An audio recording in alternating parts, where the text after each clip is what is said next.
This is something like that's affecting my daily life. This isn't just, oh, I have a headache, or like, I don't feel well today. It's like, I don't know where I'm going. And that's just like a really sobering moment. I'm Victoria Bellucci. I played soccer my whole life since I was 4 years old until my senior year of high school. I was committed to play soccer at Towson University, and my senior year I had to decommit due to the 5 concussions that I got during my high school years of playing soccer.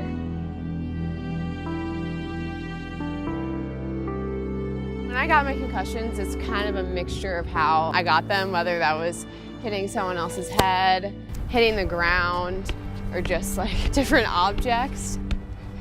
The concussion that I had here, I went up for a header. It was actually right there in that spot, like right to the left of the goal, right here. And I went up for a header. I knocked her head, but it wasn't that bad. And then I came down the ground and hit my head on the ground. So you have your brain and your skull, and it's surrounded by fluid. It's kind of like suspended in fluid. So think about like a car accident. When you're going and you stop, you get the whiplash. Kind of what happens in your brain with a concussion. So you're going and you hit your head, that head stops on the ground or on the ball or whatever it is, but the brain still continues to go. So the brain then gets pushed against the skull and bounces back. It can create almost like a contusion or a bruise of the brain, and that's what kind of creates this concussion phenomenon. This was after my third one. Every aspect of school was really difficult. First of all, it'd be really hard for me to even get to school. It'd be hard for me to get through an entire day at one time. It'd be hard for me to sit through class, especially with the bright lights. I'd immediately get a headache.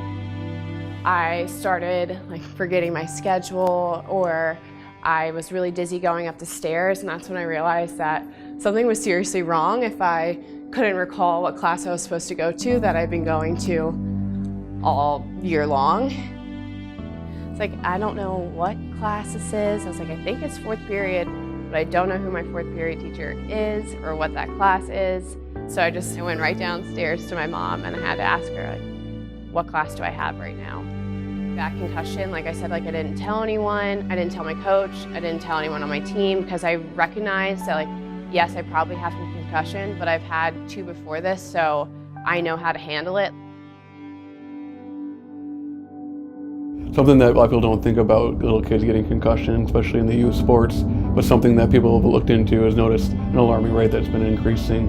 And the thought was that a lot of times, especially with women in the youth sports, they don't have the neck muscles and the stability of the head, as well as the proprioception to kind of guide their head for a correct header. So a lot of times with that instability and an improper technique was creating more concussions. Once you have a concussion, it's more likely for you to have another with subsequent hits. Once you get above 3, 4, 5, the symptoms become worse. They usually last longer. And a lot of times people don't understand that concussions just doesn't affect you as you play. It affects the rest of your life. It just things started happening day to day where I would realize I was not acting like myself. I clearly remember sitting at my friend Summer's house. She's my best friend. We were just sitting in her basement watching a movie, and I was you know what, I'm not feeling too well, I just need to go home. And I clearly remember driving out of her neighborhood, which is only 5 minutes from my house, and I was just sobbing. I was I don't know why I'm so sad, and I don't know why this is just suddenly coming over me, this feeling that I couldn't get rid of. And like I said, I called my mom, and I was crying so hard that I couldn't see where I was driving. I was this is super terrifying that I'm actually feeling this way right now. And luckily, like I said, I only live 5 minutes away, so I didn't pull over or anything like that to go home, but I was this is a really sobering moment to realize that these emotions and all these feelings are really impacting my life.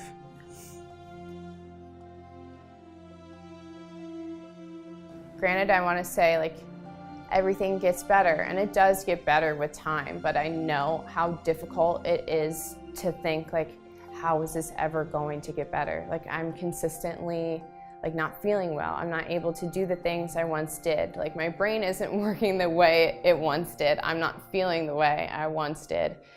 But I think the best thing I could tell someone is to reach out. Like, I wish I reached out to my mom earlier. I wish I reached out to my friends. Hey, like, I really need you guys here for me right now. I wish I reached out to my doctors more when they were like, maybe you should like think about going to therapy. Maybe like talking about like your feelings and your anxiety and your depression is something that you should do. Instead of like shutting those people out, I think like really utilizing those sources to help you get through like this period of your life or this time is like the best thing that you could do.